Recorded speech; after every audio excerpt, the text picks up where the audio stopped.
Welcome to versatile education. Business law, like and subscribe my channel. आज हम पढ़ने जा रहे हैं discharge of contract. Discharge of contract का मतलब क्या होता है? जब दो पार्टी क्या उससे ज्यादा पार्टियां जब कॉन्ट्रैक्ट करती है तब कुछ टर्म्स एंड कंडीशन, कुछ ऑब्लिगेशन होते हैं उस कॉन्ट्रैक्ट में। जब वो ऑब्लिगेशन ब्रेक हो जाते हैं, क्या वो टर्म्स एंड कंडीशन खत्म हो जाते हैं, कम्स टू एंड, तब वो कॉन्ट्रैक्ट खत्म हो जाता है। जो कॉन्ट्रैक्ट खत्म होना, टर्मिनेट होना या डिस्चार्ज होना, उसके पीछे बहुत सारे मोड्स है कि जिसके वजह से कॉन्ट्रैक्ट डिस्चार्ज या खत्म हो सकता है। पहला मोड है डिस्चार्ज बाय परफॉर्मेंस, दूसरा discharge by mutual agreement, third discharge by lapse of time, fourth discharge by operation of law, fifth discharge by impossibility of performance, and sixth है discharge by breach of contract। तो आगे चलते हैं। Discharge by performance क्या होता है?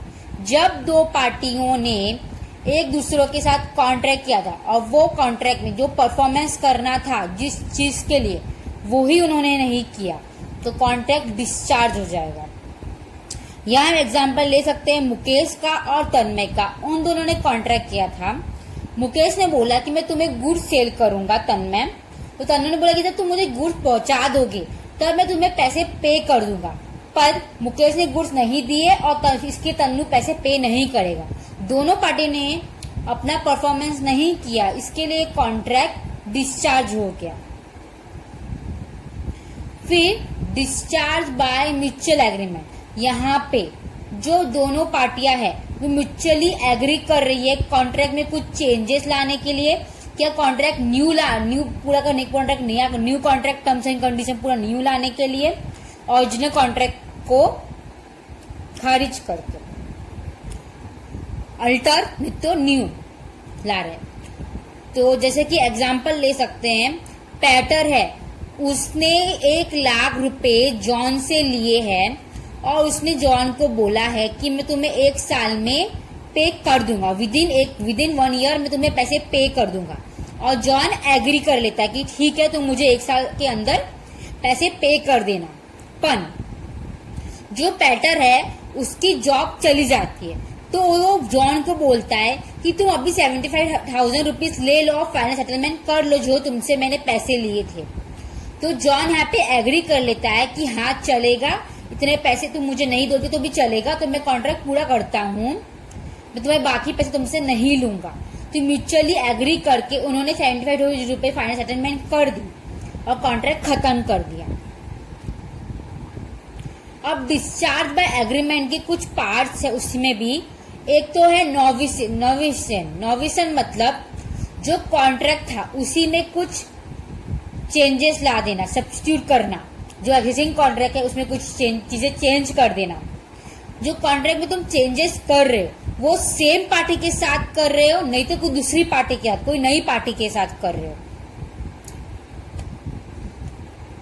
Third, alternation मतलब जो तुम्हारा कॉन्ट्रैक्ट है उसमें 1 या 2 कंडीशन तुम चेंज कर रहे हो सेम पार्टी के साथ ही, तो वो अल्टरेशन होता है। नोवेशन में क्या बोला था कि सेम पार्टी का दूसरी कोई नई पार्टी के साथ भी कर सकते हो, पर अल्टरनेशन में जो भी टर्म्स एंड कंडीशन तुम चेंज कर रहे हो वो तुम सिर्फ सेम पार्टी के साथ ही करोगे। फिर थर्ड है रेसेशन का मतलब कैंसल। जब तुम कॉन्ट्रैक्ट कैंसल कर रहे हो उसको रेसेशन बोलते हैं। रेमिसेशन जब तुमने कॉन्ट्रैक्ट किया हो, एक पार्टी दूसरे पार्टी से कोई चीज लेसर परफॉर्मेंस दे रहा है सामने वाला पार्टी, तो भी वो एक्सेप्ट कर रही है। इसका एग्जांपल ले लेते हैं। मनीष ने बोरोड किए अखिलेश से 500 रुपए, तो अखिलेश को मनीष ने बाद में जाके सिर्फ 250 रुपए दिए। तो जो मनीष है उसने कितने पैसे दिए? 250 रुपए अखिलेश को। तो अखिलेश मान गया कि हाँ ठीक है, तुमने जो 250 रुपए दिए उसको मैं होल्ड डेट कंसिडर कर लेता हूँ। जो पैसे दिए तो जो भी चीज उसने कम परफॉर्मेंस किया कि कम पैसे एक्सेप्ट कर रहा है सामने वाला पार्टी, तो उसको रेमिसेशन बोलेंगे। फिफ्थ है वेवर। यहाँ पे जब पार्टी एग्री होती अपने राइट को देने के लिए, कॉन्ट्रैक्ट को डिस्चार्ज करने के लिए। जैसे कि मीना ने बोला तन्मय को कि तू मुझे नोटबुक देना, पर बाद में मीना ने खुद ही बोल दिया कि मुझे नोटबुक नहीं चाहिए, तो उसको वेवर बोला जाता है। और वो part third, discharge by lapse of time. यहाँ पे ऐसा हुआ गया है कि प्रॉमिसर मतलब जिसने प्रॉमिस किया हो, और प्रॉमिसी मतलब जिसको करा जाता है। जो प्रॉमिसर है उसने अपना परफॉर्मेंस करने से वो फेल हो गया, और प्रॉमिसी है जिसने कोई एक्शन नहीं लिया स्पेसिफिक पीरियड के अंदर, तो वो कॉन्ट्रैक्ट डिस्चार्ज हो जाएगा। प्रॉमिसर ने अपना कॉन्ट्रैक्ट जो भी बोला था, मैं कर लूँ अपना जो भी काम है 1 साल के अंदर कर दूंगा, और वो काम उसने नहीं किया। और प्रॉमिसी ने पर्टिकुलर पीरियड ऑफ टाइम में उससे वो चीज कॉन्ट्रैक्ट की नहीं मांगी पर्टिकुलर पीरियड के टाइम के अंदर, तो वो कॉन्ट्रैक्ट खारिज हो जाता है। इसका मैं आपको एग्जांपल दोबारा समझाती हूँ। पैटर ने जॉन से लोन लिया, उसने बोला कि मैं तुम्हें हर महीने इंस्टॉलमेंट पे कर दूंगा, 5 सालों के अंदर जितने पैसे तुमसे लिए वो तुम्हें दे दूंगा। पर जो जॉन है उसने उसको फोन किया, तो जो पैटर है उसका फोन बिजी आ रहा था, तो जो जॉन है उसने 3 साल बाद पैसों के लिए केस फाइल किया। जो 3 साल बाद जो केस फाइल किया ना, वो केस का टाइमिंग जो था ना वो खत्म हो चुका है। तो अब जॉन है जो पैटर से पैसे नहीं मांग सकता। यहाँ पे मतलब कॉन्ट्रैक्ट खारिज हो गया, अब तुम मुझसे पैसे भी नहीं मांग पाओगे। Fourth, discharge by operation of law. जब कोई बंदा मर जाता है कि कंपनी खत्म, इंसॉल्वेंसी हो जाती है, कंपनी बंद हो जाती है, तो वो discharge by operation of law consider कहा जाता है। फिर discharge by impossibility of performance, मतलब कोई चीज इम्पॉसिबल है, कॉन्ट्रैक्ट जो पार्टी है वो परफॉर्म नहीं कर पा रही कुछ रीजन के वजह से, तो वो कॉन्ट्रैक्ट खत्म हो जाता है। इम्पॉसिबिलिटी के रीजन क्या है? पहला, कोई भी जो लॉ है उसमें कुछ चेंजेस आए हो इसके वजह से। सेकंड, जो सब्जेक्ट मैटर के लिए वो परफॉर्मेंस कर रहे थे वो सब्जेक्ट मैटर खत्म हो गया हो तब। थर्ड, नॉट पॉइंट है द नॉन एग्जिस्टेंस और non occurrence of a particular state of thing, मतलब जो चीज के लिए कॉन्ट्रैक्ट करना था वो ही चीज अगर नहीं हो रहेगी तो कैसे कॉन्ट्रैक्ट करा जाएगा। एग्जाम्पल, मुझे किसी से हॉर्स लेना था, पर मुझे पता चला कि वो हॉर्स मर गया और उस बंदे को भी नहीं पता था कि उसके हॉर्स को कुछ हो गया है, तो वो कॉन्ट्रैक्ट जिस चीज के लिए करना था वो हॉर्स था, वो हॉर्स से नहीं रहा तो वो कॉन्ट्रैक्ट नहीं हो पाएगा। Fourth, A declaration of war, मतलब किसी कंट्री में मैंने कोई कॉन्ट्रैक्ट किया है पर उस कंट्री में वॉर चल रहा है, तो मैं अब उस कंट्री में जाके कॉन्ट्रैक्ट नहीं करूंगी अब पर्टिकुलर पीरियड के टाइम के लिए। एग्जाम्पल ले सकते हैं, पैटर हुआ कॉन्ट्रैक्ट में एंटर जॉन के साथ कि उसकी बहन के साथ वो ओलिवा के साथ विद इन 1 ईयर 1 साल के अंदर शादी कर लेगा, पर पैटर का कार एक्सीडेंट हो गया और जिसके वजह से वो इंसेन हो गया, मतलब पागल हो गया, तो अब वो परफॉर्मेंस नहीं हो सकेगी और वो कॉन्ट्रैक्ट डिस्चार्ज हो जाएगा, वो कॉन्ट्रैक्ट खारिज हो जाएगा।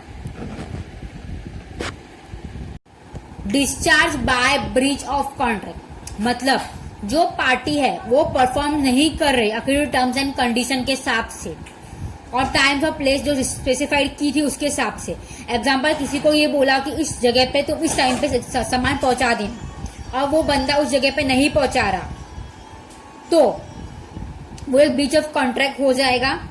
जो चीज उसने बोली थी उसने वो चीज नहीं की, तो भी वो एक ब्रीच ऑफ कॉन्ट्रैक्ट में कंसीडर करा जाता है।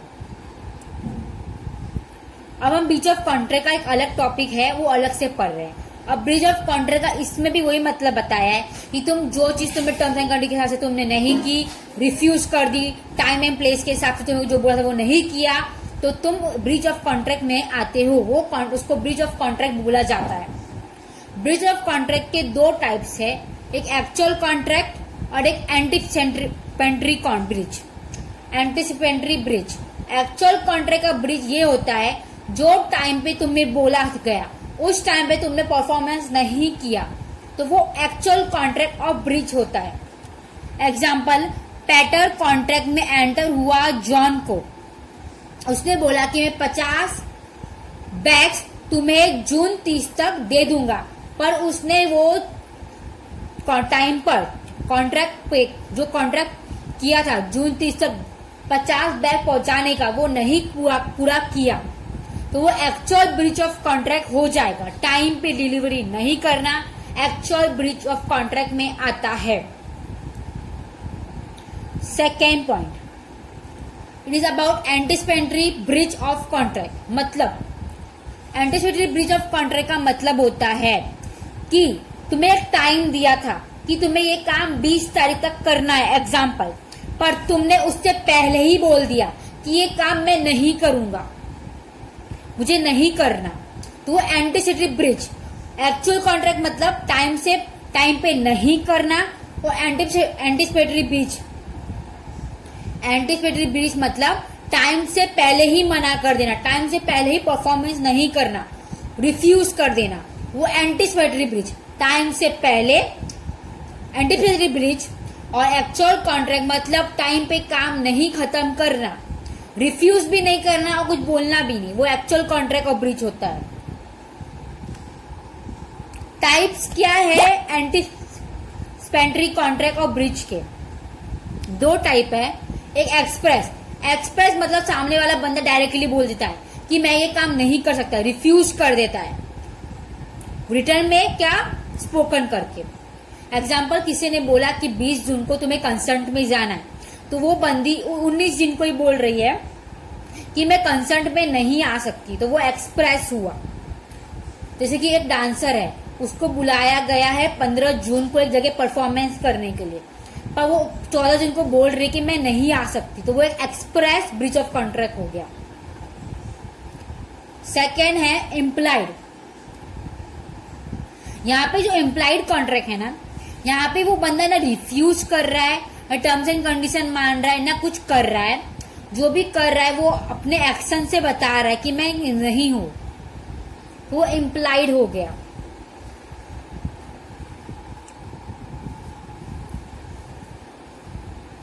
अब जो भी ब्रीच ऑफ कॉन्ट्रैक्ट किया है उसकी क्या क्या रेमेडीज होती है? एक तो पहले स्यू फॉर डैमेज, सेक्शन 73 के हिसाब से क्लियरली स्टेटेड किया है, जो पार्टी ने सफर किया हो वो पार्टी दूसरी पार्टी से कंपनसेशन मांग सकती है लॉस और डैमेज के लिए, वो भी नॉर्मल कोर्स ऑफ बिजनेस हो तो। Second, sued for the recession of the contract. Recession of the contract बोला गया है जब कॉन्ट्रैक्ट एक पार्टी के द्वारा ब्रीच करा जाता है और दूसरी पार्टी उस कॉन्ट्रैक्ट को रिसीड कर देती है। मतलब वो बोलती है कि मेरा कोई लायबिलिटी नहीं है अब इस कॉन्ट्रैक्ट को फुलफिल करने का, मैं कोई लायबिलिटी नहीं लूंगी इस कॉन्ट्रैक्ट को फुलफिल करने का, रिसाइन कर देती है वो। एग्जाम्पल, रीमा ने डिसाइड किया था कि वो मुकेश को गुड्स 20 जनवरी को दे देगी, और मुकेश ने बोला कि तुम मुझे गुड्स जब दे दोगी मैं तुम्हें पैसे दे दूंगा, पर रीमा ने बुक्स नहीं दी, मतलब गुड्स नहीं दिया मुकेश को टाइम पे, तो यहाँ पे मुकेश ने कॉन्ट्रैक्ट को रिसाइड कर दिया कि मैं तुम्हें पैसे नहीं पे करूंगा। यहाँ पर मतलब 20 जनवरी की जगह अगर 22 जनवरी को अगर रीमा बुक्स पहुंचाती है तो यहाँ पे जो मुकेश है वो उसको पैसे नहीं पे करेगा। क्वांटम मेरिट, जो क्वांटिव मेरिट होता है उसका मतलब यहाँ पे ये होता है कि जो भी काम तुमने, 5th पॉइंट है क्वांटिव मेरिट। यहाँ पे ऐसा बोला गया है कि जो भी काम तुमने किया उतने काम का तुम्हें पेमेंट दे दिया जाएगा। ऐसा कब कब हो सकता है? जब कॉन्ट्रैक्ट वॉइड डिक्लेयर कर दिया गया हो किसी रीजन की वजह से। मतलब जैसे कि अभी एग्जाम्पल अपने ले सकते हैं, जैसे कोविड-19 की वजह से कुछ रेस्टोरेंट होंगे जिन्होंने कुछ वेजिटेबल वेंडर से कॉन्ट्रैक्ट किया होगा 1 साल का, पर इस कोविड-19 के वजह से ये कॉन्ट्रैक्ट उनका वॉइड हो गया होगा। इस रीजन के वजह से, कोविड-19 की वजह से उनकी बिजनेस नहीं चल रही, तो वो उनका कॉन्ट्रैक्ट वॉइड हो जाएगा। सेकेंड, कोई चीज विदाउट एनी इंटेंशन करी गई हो, जब सामने वाले बंदे को कुछ पता न हो और वो चीज उसके साथ हो गई हो तब। एग्जाम्पल, किसी को कोई परफॉर्मेंस करना था, एग्जाम्पल एक सिंगर है, उसको 5 दिन के लिए कॉन्ट्रैक्ट दिया गया है, पर उसकी अचानक से तबीयत खराब हो गई हो, उसका इंटेंशन नहीं था कॉन्ट्रैक्ट को खत्म करने का, पर उसकी तबीयत खराब हो गई हो, तो उसको जो भी काम उसने किया है उसके पैसे उसको दे दिए जाएंगे। थर्ड, जब कोई पार्टी रिफ्यूज कर लेती है कुछ काम करने के लिए, तब उसको क्वांटम मेरिट कहा जाता है। मतलब उस इंसान ने कुछ टाइम के लिए काम किया और उस टाइम के, और जैसा एग्जाम्पल, कोई किसी ने कॉन्ट्रैक्ट लिया है बिल्डिंग बनाने का और उसने आधा बिल्डिंग बना दिया है, तो जितना काम उसने उस बिल्डिंग का किया है उसको उसके उतने पैसे देने पड़ेंगे। फोर्थ बात की गई है injection. It is the order of court restricting a person from doing a particular act. यहाँ पे कोर्ट एक पर्सन को रोक रही है एक पर्टिकुलर एक्ट करने के लिए, वो भी टेम्पररी है क्या परमानेंट बेस पे, तो उसको इंजेक्शन बोला जाता है। ये भी एक रेमेडी है ब्रीच ऑफ कॉन्ट्रैक्ट के लिए।